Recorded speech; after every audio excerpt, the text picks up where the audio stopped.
The Raleigh bid was way more intriguing to MLS at the time than Charlotte, but David Tepper looked at Bank of America Stadium and said, man, we can get 20-some-odd dates for soccer in here? Let's do it. And when the guy with the billions, to his credit, wants MLS, he's going to get it. It's turned out really well. Team is, I believe, now in 8th place after a win last night. Willie Palaszczuk, or Will Palaszczuk, Willie P Style on Twitter, joins us. He is the voice of Charlotte FC. What a success story this has been, sir. You're right at the forefront of it. It's very interesting, Adam, and I was talking with a lot of day one employees at the unveiling yesterday, and a lot of them didn't think not only this day would come, but didn't think that the way that the city has embraced this squad and even just soccer as a whole would be the way that it is. Since Charlotte has come into existence in 2022, David Tepper gave the stat, there have been more than 3 million people who've come through the turnstiles for any soccer event, not just Charlotte FC. We've had Copa America here last year. We had the Club World Cup during this summer. We've had international friendlies. We've had the Gold Cup with the U.S. men's national team here as well. It's been an incredible embracing of this sport from the city. I know that, when David Tepper said this is a soccer city, it maybe chapped a couple of people who were, diehard Panther fans who couldn't care about soccer, but you really can't ignore the impact that it's given on the city and just the way that the city seems to have embraced it. And obviously the success now is happening on the field, which is a good thing to see as well. First of all, nice kit. That's the new, it's the old, right? The new old one. This is the homage to the 1981 Carolina Lightning, who were in the fledgling American Soccer League back in the early 80s. I think it's a smart look. It looks good on you as well. Thank you. I think most people, and I shouldn't say most people, I'll just speak for myself. Sure. Not for a second do I believe that David Tepper loves soccer, but he's not dumb. And I think he loves sports, and he recognizes that soccer is a growing sport in our cities, in our bigger cities. And, all you got to do is look at, Charlotte's a hotbed for youth soccer. It's one of the top youth soccer locations in the entire country. Raleigh is right there as well. So if you've got a lot of kids playing and you have an opportunity to show them the highest level in the United States, chances are you're going to have a growing fan base, not to mention that we have a lot of transplants from overseas who live here and grew up with the game. So, I think it's a great business idea, and I appreciate that how they have embraced it down there. And I love Dean Smith. We're a big fan. Dean Smith has to win in Carolina, doesn't he? Sure, absolutely. Your name, Dean Smith. Dean Smith, you win. Absolutely, he does, and far be it for me to speak for Mr. Tepper, but I think he sees it as in the eyes of an opportunist. Yeah. I think it's one of those things where you had maybe a couple of avenues you wanted to go for an additional investment, whether it was the baseball route, whether it was the soccer route, whether it was something else. And I think he saw the demographics of the city. I think he saw the fact that we had a couple of trial runs with some games here before Charlotte FC came into existence. I know Chelsea was here against PSG and a couple of others. And obviously, there was a lot of, like you said, youth soccer interest, the soccer interest for the universities around here too as well. And obviously, the Charlotte Soccer Academy has got a pretty big foothold in this part of the country as well. So there's at least a lot of those things that were first fruits. But even so, I don't think anybody could have predicted what had happened here with the way that this city has kind of captivated, or this team has captivated this city. Even the most opportunistic people, myself included, are still in awe when you see 28,000, 30,000 per match turn out at the bank. And it's just a testament to how much these fans love this sport and love this club. All right, two quick things before we move on to the Hornets. One, sure. Patrick Aubameyang, the striker, is no longer with Charlotte FC. He's now at Derby County, sold to $8 million plus $2 million in add-ons. I love that. Achievable, incentives that would get Charlotte a couple more $1 million. How do they replace their best striker? And somebody, first of all, I heard Dean Smith's comments. You sent them to me.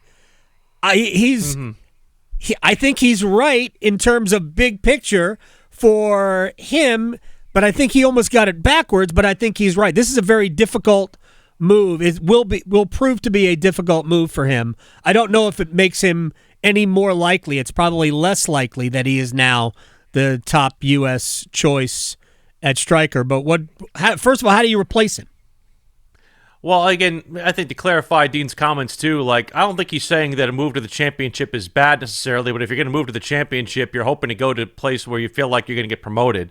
And I think that's the thing that Dean was trying to say, and whether it's a situation of if he, scores 20 goals in the English Championship, does that make him a more viable striker for the U.S.? Absolutely it does. It's just I don't know how much time he's going to get because of the match congestion. They play 44 games, and they play Saturday, Tuesday.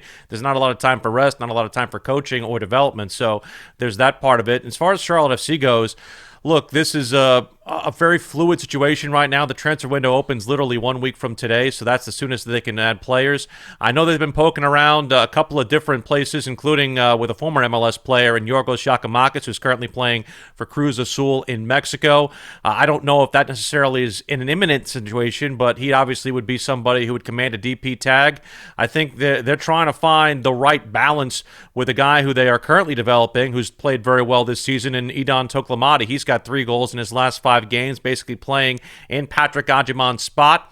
I do envision them adding somebody. They have to add at least another person because they don't have depth at that position. Whether or not it's somebody who is a direct competitor, someone who will just replace Idan Toklamadi outright because he's a DP, or another developmental piece because they like what Toklamadi has done. I asked Dean directly, I said, hey, how much can Idan do to try and solidify his spot? And he said, look, if he keeps scoring goals, makes the decision easier for us. So it's a... It's a very simple way and simplistic way to look at it. I do think, though, that they want to get more solid at that position, and I also think they want to get more solid defensively as well. This is a team that has already let up as many goals this season as they had all last year, and I think a lot of that's due to injury, and a lot of that's due to individual errors, but they definitely have to solidify themselves in the back line, and I expect this window, after they've already let go of 3 players, to be a transformative one for Charlotte FC because they need to at least shore up some spots in order to make a run here late in the season. Will Palaszczuk, the voice of Charlotte FC, also works on Hornets broadcast, so let's get to your thoughts on what they have, I don't even know if accomplished is the right word, but talk to me about the summer and what you've seen. It's a very different way to evaluate it because, we want to evaluate the wins and losses, but you have to also look at the individual performances. I would say the standout for me has been Tidjane Salaam. He's looked a heck of a lot better in year number 2. First 2 games were very, very good. Didn't play the second half of game 3 because they wanted to see some other pieces get integrated. Liam McNeely, I think, was very eye-opening, the rookie out of UConn. He's somebody who I really underrated his ability to be a triple-level scorer. Again, whether that translates to NBA regular season action remains to be seen, but he looked good, at least among his peers. Con Knipple had a rough first outing, but bounced back in his last outing in Game 3 of the Summer League, and I think a couple of the other pieces have looked good as well. Sion James has had his moments. Ryan Kalkbrenner, I think, is still very much a work in progress, but I think you're seeing enough development from some pieces like Tidjane Salaam, KJ Simpson as well, the second-year guard out of Colorado. There's been some good things. Does it make Charles Lee and Jeff Peterson's decisions any easier going forward?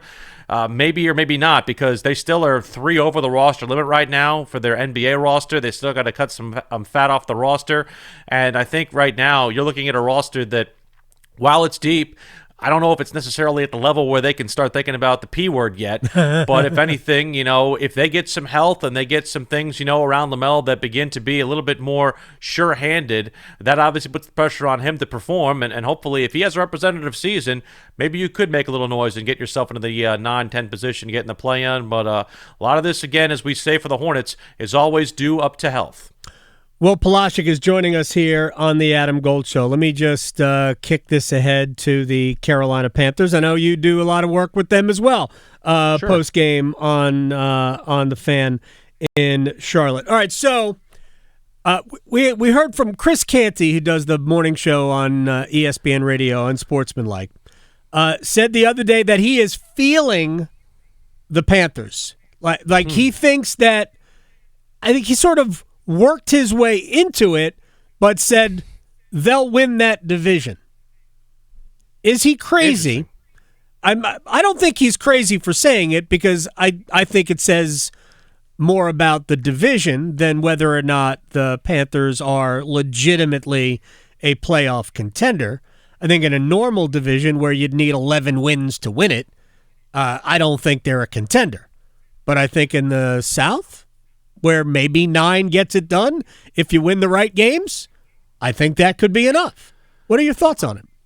I think the way that they currently project, their ceiling is second in that division. I still think that Tampa can take care of business, provided they have the same kind of year that they've had representative to themselves. Baker Mayfield continues to be what he is, and they continue to be prolific offensively and solid defensively. I think what would have to happen is that Tampa would have to backslide, and almost everything, if not everything, would have to go right for Carolina.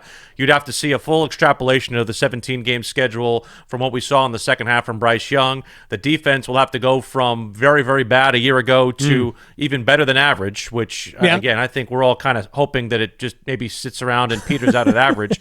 And also, I think, too, Dave Canales has got to show a demonstrated commitment to the run, as opposed to just saying it in offseason press conferences. We have to see the actions behind that. He said last year they wanted to be a ground and pound team, and yet he would abandon the run if the lead got to double digits. So I understand that certain times in game situations, things might dictate to be a little bit differently, but you've got a top 10 running back in Chuba Hubbard right now, and you have to use him. And he utilized one of your best assets, and you've got a great spell back in Rico Dowdle to make sure that you don't get necessarily a drop-off when he has to come off of the field. So I think leaning on that run game, getting that defense to a more, again, average level, and Bryce Young being the kind of guy we saw during the latter half of the season, all those things put together, can they win the division? Yes. I think other things that maybe are beyond their control have to happen to make that happen. But I think that even if they get and take care of their own business with the schedule they have what it takes to be at least the second best team in this division, which is a magnificent step forward given where they've been over the last couple of years. Yeah, I mean, I personally think they're a 7 or 8 win team. But if the division is what I think it can be, which is sort of the, fluid. Well, we'll leave it at that. Then if they can get to 9, I think that, again, that would give them a chance. And that's the way I look at it, too. Just to kind of piggyback on it, because you mentioned Bryce Young. And I do think that there's a lot of things in play. I agree with you about Dave Canales and committing to the run. Many times last year I had Matt Rule flashbacks about talking about being a running team while they were throwing it 38 times a game. And this is not score related. He was throwing it early as they were falling behind. I'm like, dude, you can't complain about we can't be a team throwing it 38 times when you're the guy calling the plays. So how much stock do you put in the last few games of Bryce Young's season where he legitimately looked like the quarterback that they had drafted first overall 2 years prior? Because to me, I think you can debate how much value to put on it because there was no pressure of the outcome of the games. Well, what I will say about this is that you saw a much more confident version of him after he came back off the benching for Andy Dalton. And I think that was something that all he needed. I mean, any player in any sport, you give them a spring of confidence and they're going to show you their best self if they, again, have the kind of representative ability to do so. And he was drafted number 1 overall for a reason. It was not because he didn't have bona fides and he didn't have ability relative to his peers in the collegiate game. Were there measurables that were maybe somewhat questionable? Yes. He's a shorter than normal quarterback, and you have to do things to overcome that. I think they tweaked the passing lanes a little bit for him in terms of what Dave Canales had, because he's worked with, more diminutive quarterbacks before, like, Baker and such. So it's not as if this is something that was completely unfounded. I think, again, a lot of it was a feeling out process for the quarterback, for the head coach, and also for his offensive teammates as well. And the thing that I think is different from this year to last year that's enhanced is that they now have a wide receiver room that is the best wide receiver room the Panthers have had in a very long time. And that's going to be the toughest cut on this football team. Yeah. Because there's going to be somebody who is a legitimate wide receiver who could start anywhere else in the league that won't find their way onto this roster for the Carolina Panthers. And that's something that I think is incredibly prescient from Bryce Young's perspective. Add in the fact that the offensive line was miles better in 2024 than it was in 2023. So from that perspective, you have those things working for him. Again, like you said, as long as Dave Canales puts his play sheet where his mouth is, he actually can maybe have a balanced offensive attack that has a run game to help him out. And also, if he makes enough of those throws like he made during the second half of the season, he can rise up to a point where we're thinking of him now as somebody who is not just a solid guy, but somebody who is in an extension-eligible season, someone you can count for the Panthers long-term. Oh, it's such a big year for him personally. I'd love to see him just continue the progress that we saw in the last quarter of the season. Will Palaszczuk at Willie P Style on Twitter, the voice of Charlotte FC, works with the Hornets and the Panthers, and is our friend. And I appreciate your time, sir. Great look, great kit, and I will see you soon. I appreciate your defense of the anti-ketchup on hot dogs nation. Come on, we're adults, aren't we adults? Your contingent, which I'm a big part of, thanks you very much kindly for that. All right, man. I'll talk to you later. See, we're a club. We're a team. I can't. I'm a ketchup. I understand. I'll be on Rod Brindamore's side with this one. We'll be team ketchup. You're trying to hurt me here. All right.